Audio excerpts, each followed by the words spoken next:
Bonjour à tous, bienvenue dans ma chaîne YouTube. Je vous invite à liker, partager et surtout vous abonner à ma chaîne pour voir mes prochaines vidéos concernant les étapes à faire pour une demande de visa d'études au Canada. Donc aujourd'hui, comme promis, je vais vous montrer comment remplir la demande de permis d'études, les formulaires, mais on va commencer déjà par le formulaire dit demande de permis d'études, présenté à l'extérieur du Canada. Donc, on va commencer directement. On va aller droit au but. Donc, le formulaire se présente ainsi.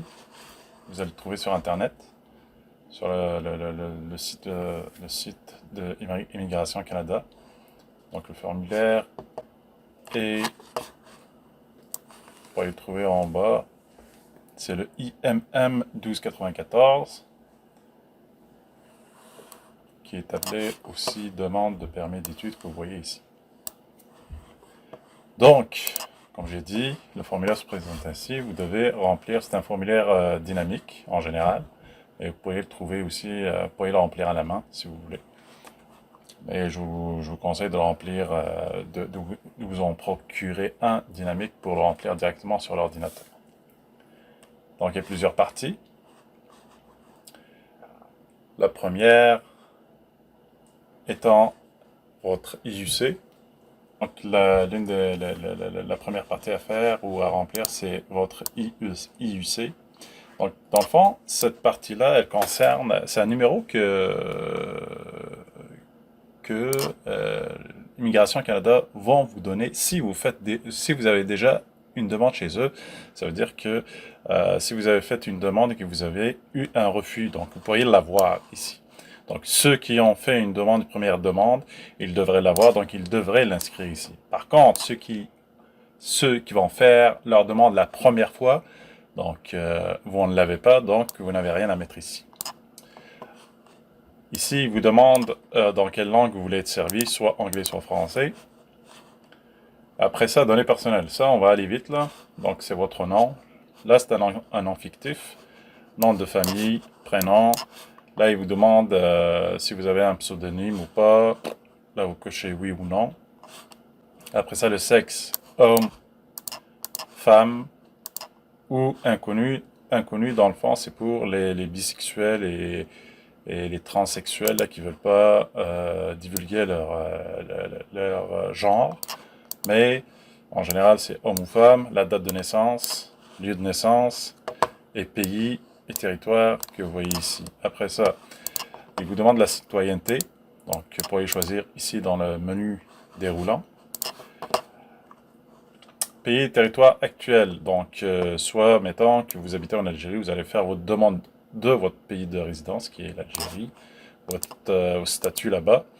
Là, il vous demande votre statut parce qu'il se peut que vous faites votre demande ailleurs que votre pays d'origine.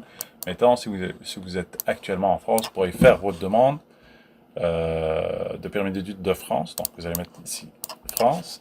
Et votre statut, vous allez chercher ici. Mettons, vous êtes étudiant actuellement en France ou autre, ou un résident français. C'est ça. Donc, vous allez mettre la date. Après ça, point 8, pays et territoire de résidence antérieure. Là, il vous demande si vous avez été déjà, au cours des 5 dernières années, si vous avez habité ailleurs que votre pays d'origine. Dans mon cas, non. Donc, j'ai coché non. Si c'est dans le cas échéant, vous pourriez mettre oui. Cochez oui ici. Et vous allez mettre, là, il vous demande automatiquement de remplir les champs que vous voyez ici en rouge. Donc, mettons, vous êtes algérien, vous avez habité au Maroc, vous allez mettre ici de telle date à telle date. Vous avez habité ici en Italie, vous allez mettre de telle date à telle date. Pays et territoire, vous avez effectué, où vous effectuez votre demande. Donc, même chose, si vous la faites de votre pays d'origine, vous allez mettre Algérie ou Maroc.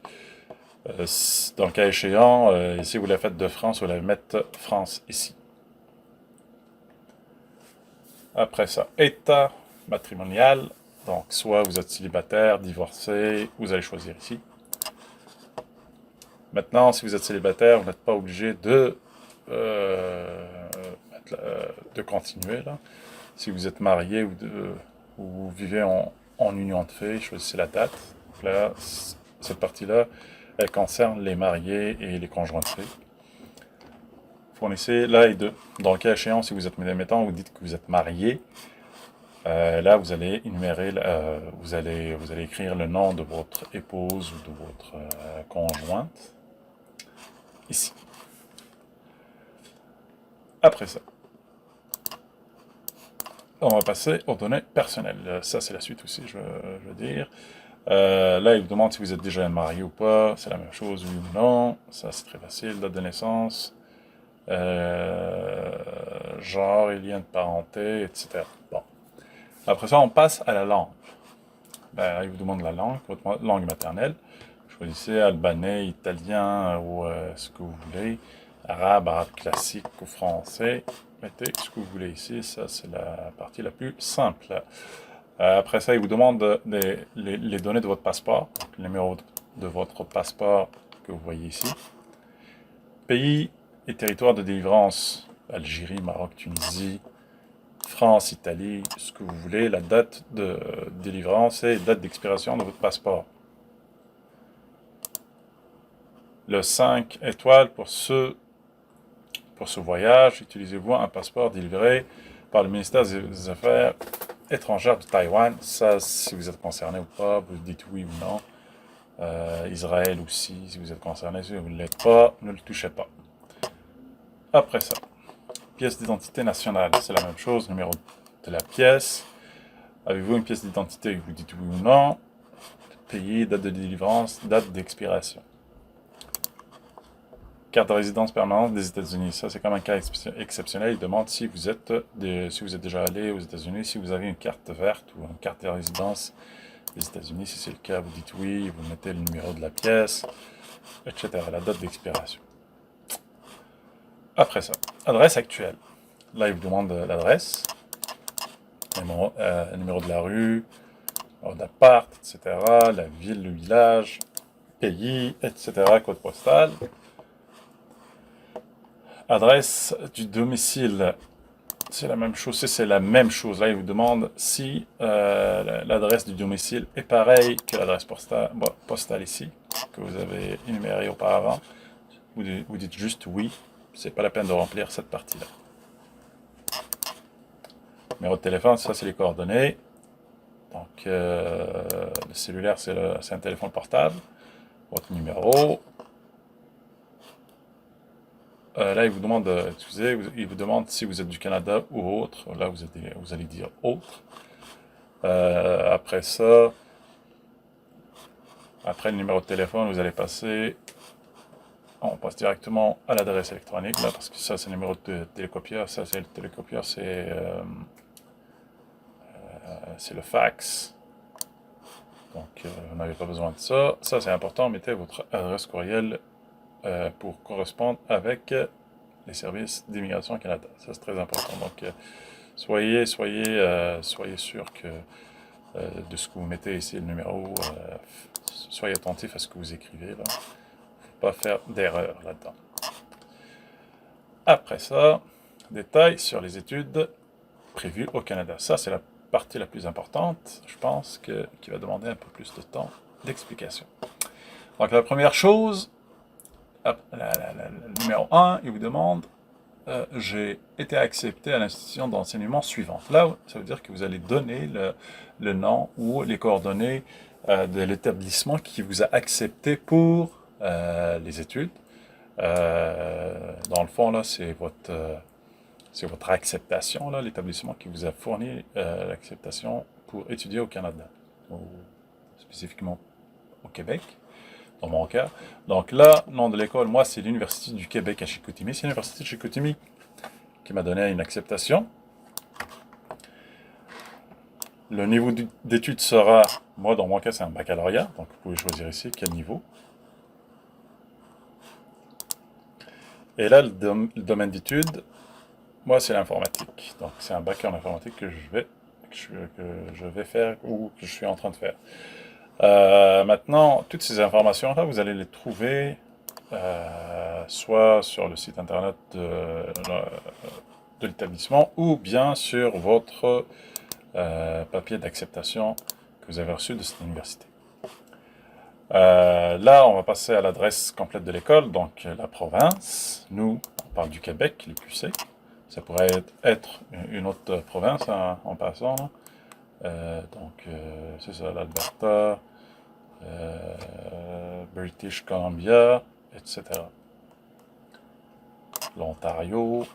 Donc, choisissez votre établissement, la province. Après ça, la ville ou le village où se trouve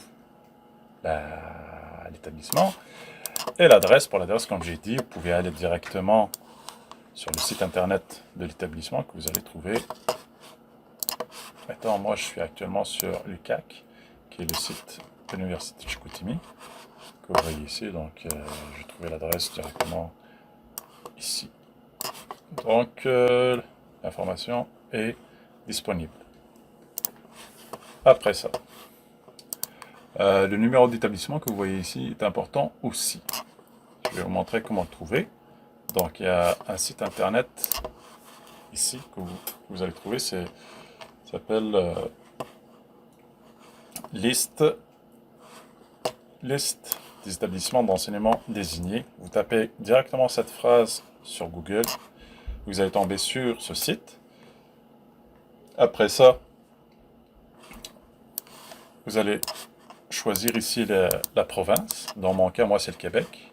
Donc, j'ai choisi le Québec. Vous pourriez choisir autre chose. Après ça, là, dans mon cas, si vous voulez chercher le numéro de l'établissement, vous allez juste taper Chicoutimi, par exemple.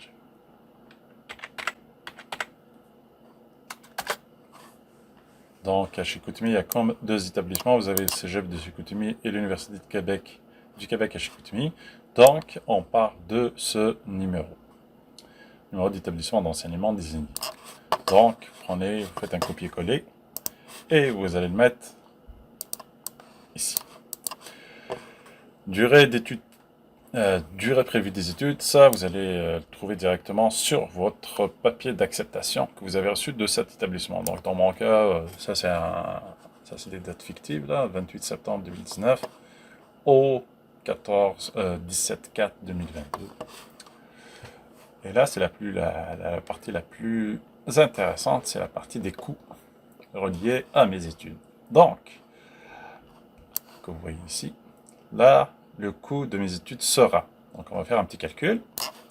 Donc, les frais de scolarité. Les frais de scolarité, j'ai mis 15 700. La raison est très simple, c'est que c'est un calcul. Ça couvre 2 sessions. On s'entend, c'est 2 sessions. C'est comme, il y a 2 sessions par année. Donc, et les 2 sessions vont me coûter 15 700 $. Et ça, on peut le calculer directement ici. Juste à mentionner que, dans mon cas, l'Université de Chicoutimi a intégré un simulateur ici pour les coûts, les droits de scolarité. Vous pouvez calculer, simuler la somme ou les coûts que vous devriez défrayer pour payer vos études.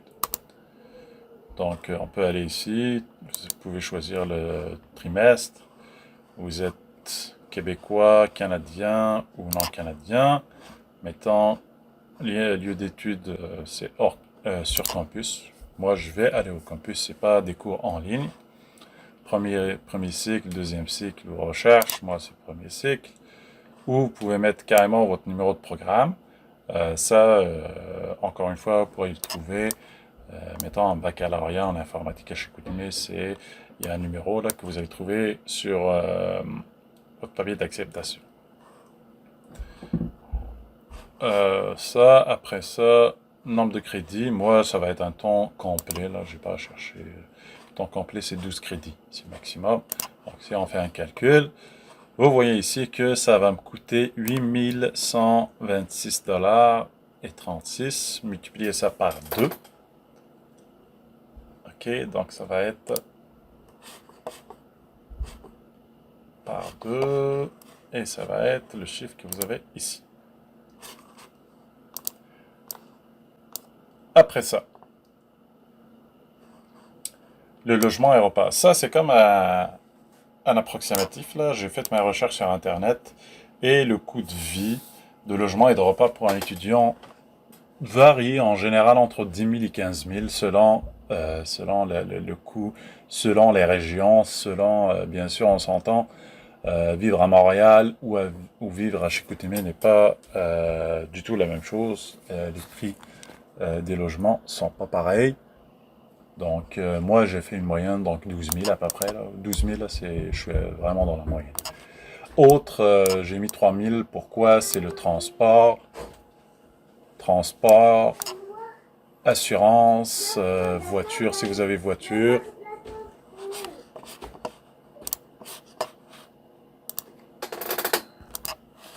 Donc là, on arrive au fonds disponible pour mon séjour au Canada.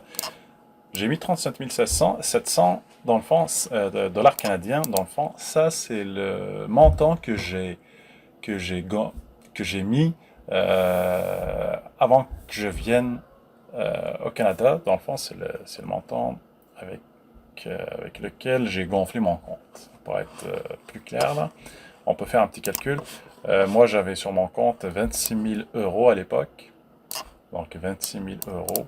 Donc, c'est l'équivalent, si on fait une conversion directe, là, ça va être 37 686. Donc, c'est un 37 700 dollars.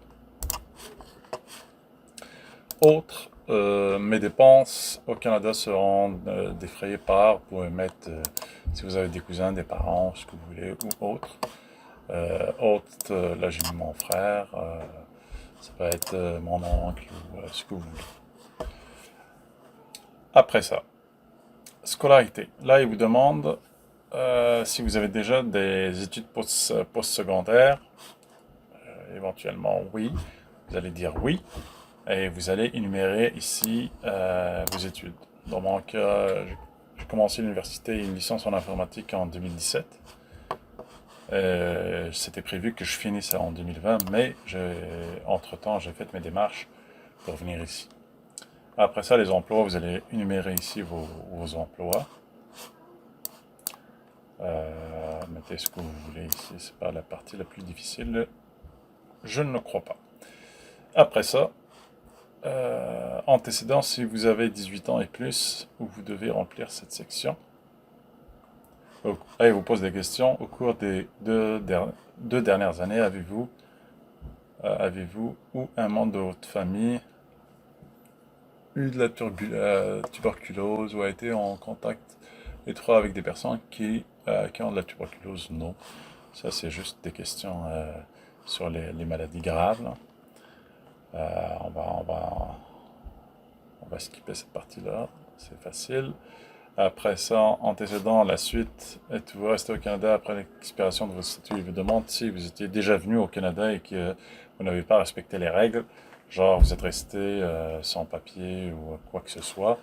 Dans mon cas, non, c'est la première fois. Avez-vous déjà été refusé pour le visa? Dans mon cas, oui, parce que j'ai fait une première demande.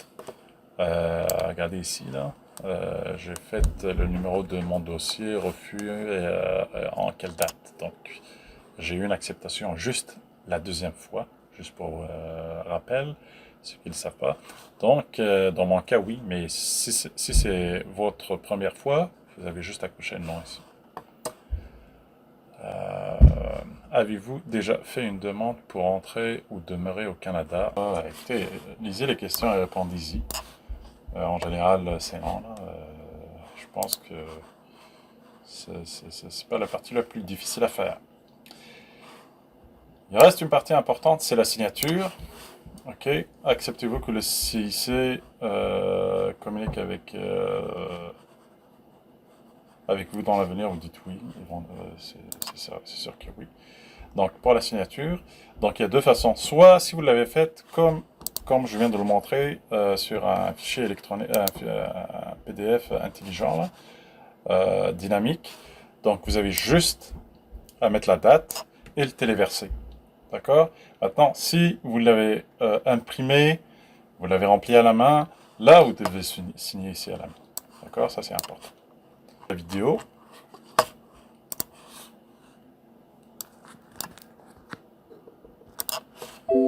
Donc après ça, la dernière étape, c'est de faire valider, mais juste une petite